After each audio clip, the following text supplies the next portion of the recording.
So hello students, I am Shivani and welcome back with a new video on my YouTube channel. So guys, आज की हमारी video में हम discuss करने वाले हैं कि जो 12th के एग्ज़ाम्स कैंसिल किए उस पर क्या फैसला जो सरकार ने लिया है, गवर्नमेंट ने जो भी डिसीजन लिया है वो ठीक है या गलत है, और वो एक्चुअल में वो क्या डिसीजन है। क्योंकि कई बच्चों के मुझे डीएम्स आ रहे थे कि मैम व्हाट अबाउट 12th का कैसे होंगे, एग्जाम्स कब होंगे। बहुत ज़्यादा बच्चे, कुछ एक परेशान है, कुछ एक बच्चे खुश भी है। तो आज हम इस पर थोड़ा डिस्कस कर लेते हैं और एक वीडियो बना लेते हैं। तो गाइज देखिए, आज का हमारा टॉपिक भी यही है, क्लास 12 सीबीएसई बोर्ड एग्जाम्स। तो गाइज गवर्नमेंट ने अनाउंस किया है, थोड़े दिन पहले ये न्यूज़ आई है कि जो 10th क्लास के बोर्ड के एग्जाम्स है वो बिल्कुल कैंसिल कर दिए। बट हाँ, अगर कोई बच्चा अपने मार्क्स से सेटिस्फाई नहीं होगा, जो मार्क्स होंगे वो इंटरनल बेस्ड होंगे, तो वो बच्चा दोबारा से पेपर दे सकता है जाके, जो कि एक अच्छी बात है। क्योंकि अगर कोई इंटेलिजेंट बच्चा होगा वो चाहेगा कि उसके मार्क्स अच्छे आए, और जो मार्क्स है वो अपने मार्क्स से सेटिस्फाई नहीं है तो वो पेपर दे सकता है जाके। बट 12th क्लास के लिए ऐसा कुछ भी नहीं है। 12th क्लास के एग्जाम्स को पोस्टपोन कर दिया गया है। तो पोस्टपोन होने के बाद बच्चे इस टेंशन में है, इस अनसर्टेनिटी की सिचुएशन में है कि हमारे एग्जाम्स कब होंगे, क्या एग्जाम्स होंगे भी या नहीं होंगे। तो इस पे गवर्नमेंट का क्या कहना है कि गवर्नमेंट ने जो अनाउंसमेंट किया है, उन्होंने बोला है 1 जून को वो इसके ऊपर रीथिंक करेंगे।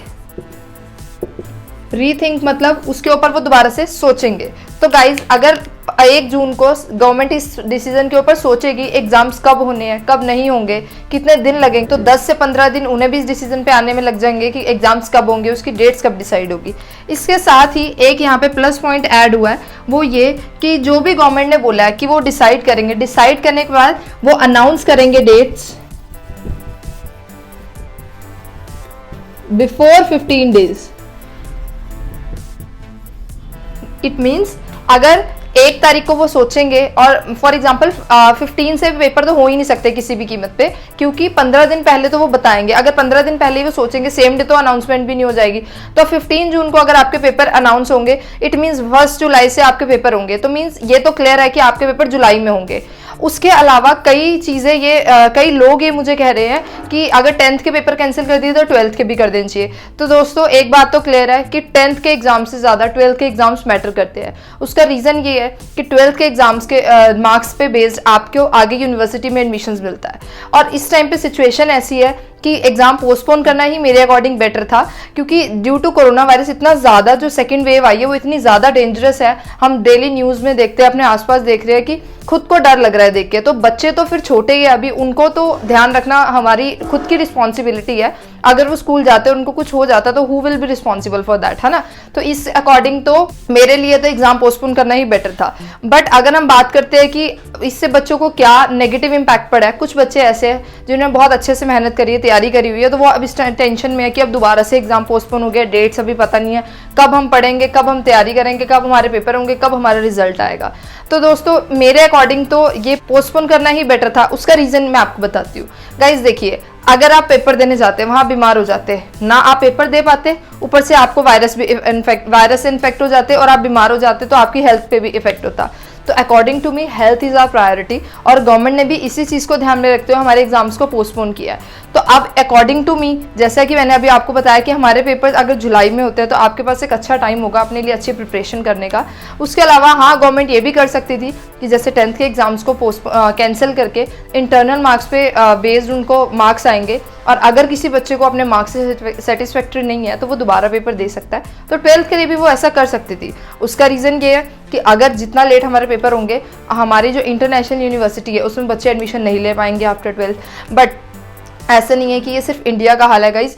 आप बाहर की जितनी भी कंट्रीज़ है उनमें भी देखोगे जहाँ पे कोरोना स्प्रेड बहुत ज़्यादा है, वहाँ पे भी यही सिचुएशन है। मोस्ट ऑफ द कंट्रीज़ ऐसी है जिन्होंने एग्जाम्स कैंसिल और पोस्टपोन कर दिया है। उसके अलावा अलग अलग कंट्रीज़ ने अलग अलग डिसीजन लिए। कुछ कंट्री ओरल एग्जाम्स करवा रही है, कुछ कंट्री ऑनलाइन एग्जाम्स करवा रही है। According to me online exam तो बिल्कुल भी इंडिया के लिए अच्छा नहीं है। उसका रीज़न ये है कि कई बच्चे ऐसे भी होंगे जिनके पास मोबाइल की फैसिलिटी नहीं होगी, इंटरनेट की फैसिलिटी नहीं होगी, तो मतलब वो अपना पेपर कैसे देंगे। उसके अलावा एक चीज़ जो मुझे लगती है, जो बच्चे पूरा साल नहीं पढ़ते हैं और वो क्या करते हैं, चीटिंग करके उन बच्चों के बराबर मार्क्स स्कोर कर लेते हैं जो बच्चे एक्चुअल में मार्क्स डिजर्व करते हैं। तो ये भी एक गलत चीज़ है, ऐसा नहीं होना चाहिए, क्योंकि ये उन बच्चों के साथ अनफेयर होगा जिन्होंने पूरा साल मेहनत की है। तो अब अगर हम मतलब एक शॉर्ट उसमें बात करें तो यही है कि अभी 12th के एग्जाम्स का कोई आइडिया नहीं कि वो कब होने वाले हैं, बट हाँ आपके पास इतना टाइम है कि आप अच्छे से प्रिपेयर करो। ऐसा नहीं है कि आप बिल्कुल अपनी स्टडीज़ को छोड़ दो। उससे क्या होगा, जब आप एग्जाम से 15 डेज पहले आपको अनाउंस होगा कि आपके एग्जाम्स है, आप दोबारा से पढ़ने लगोगे तो आपको कुछ समझ ही नहीं आएगा, क्योंकि 2 महीने अगर आप बुक्स को बिल्कुल टच नहीं करोगे तो आप बिल्कुल अनटच रहोगे अपने सिलेबस के साथ। तो अकॉर्डिंग टू मी आप अपने सिलेबस से टच में रहो, सो दैट आपको एग्जाम्स के टाइम पे प्रॉब्लम ना आए, क्योंकि पेपर्स तो होंगे ही होंगे। एक प्रॉब्लम और जो 12th वाले फेस कर रहे हैं कि अगर आपके एग्जाम्स लेट होंगे तो आप एंट्रेंस कब देंगे, क्योंकि एंट्रेंस एग्जाम्स की डेट भी अभी अनाउंस नहीं हो रही है। जितने लेट एग्जाम होंगे वो एंट्रेंस के लिए प्रिपरेशन करने का टाइम उनके पास उतना ही कम हो जाएगा। तो मेरे अकॉर्डिंग अगर आप आजकल फ्री हो तो आपको पता ही होगा कि आपने आगे क्या करना है, तो आप अपने एंट्रेंस एग्जाम के लिए भी प्रिपेयर कर सकते हैं। बट इट डजंट मीन कि आपने अपना सिलेबस छोड़ना है। अपना सिलेबस कंटिन्यू रखते हुए आप ये चीज़ कीजिए, सो दैट बाद में आपको प्रॉब्लम ना हो। एक चीज़ मेरे माइंड में अभी भी स्ट्राइक कर रही है बार बार, वो ये कि गवर्नमेंट ने बोला है कि जून में वो इसके ऊपर सोचेंगे, बट क्या ये किसी को पता है कि जो ये वायरस स्प्रेड हो रहा है इतना ज़्यादा, जो इसकी सेकंड वेव आई है, क्या ये जून में कम होगी? क्योंकि अभी इसका कोई मतलब दिन में ऐसा नहीं जा रहा है कि एक दिन के बाद उसके केसेस कम हो रहे हैं, डेली टू डेली केसेस बढ़ रहे हैं। तो मैं आप सबको ये बोलती हूँ कि अभी हमें नहीं पता कि फ्यूचर क्या होने वाला है, बट अपने फ्यूचर को सिक्योर करना हमारे हाथ में होता है। तो आप सब भी अपने घरों में रहिए, सेफ रहिए, मास्क यूज़ कीजिए, घर से बाहर ना जाइए, सोशल डिस्टेंसिंग में रहिए, और उसके अलावा आप खुद सेफ रहेंगे, अपनी फैमिली को भी सेफ रखिए। तो यही मेरा आज के लिए मैसेज है। उसके अलावा अगर कोई भी 12th के लिए अपडेटेड न्यूज़ आएगी तो मैं उस पर वीडियो ज़रूर बनाऊंगी। और अगर आपको ये वीडियो अच्छा लगे तो गाइज इस वीडियो को लाइक शेयर ज़रूर कीजिएगा, और अगर अभी तक चैनल को सब्सक्राइब नहीं किया तो चैनल को सब्सक्राइब भी कर दीजिएगा। नेक्स्ट वीडियो में मिलते हैं, तब तक के लिए बाय।